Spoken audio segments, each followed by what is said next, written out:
In this guide, I'll show you how to block a program from accessing the internet in Windows 11.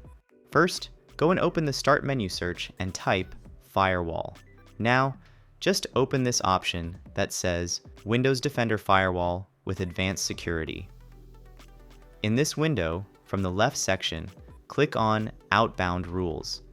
Then we are going to create a new rule by selecting this option. A new pop-up window will open. Make sure to select Program and click Next. Now in here, we need to provide the path location of our program. You can go to the search and type the name of the program you want to block. I'll just do it with Steam. Right-click on it and open the file location. It will open the shortcut location. Right-click on it and again select the Open File Location option. Now we have the Steam executable right here. Right-click on it and select the Copy as Path option. Then go to the firewall and paste the path right here. Make sure to delete these quotations from both sides. Then click on Next. Make sure Block the Connection is selected. Click Next again. Make sure all of these options are selected and press Next again. Then just name it. I'll name it as Steam Block and just choose Finish.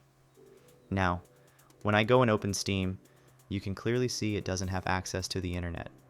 To remove this restriction, you can simply go and select this rule, click on Disable, or completely delete it from here, and you are done.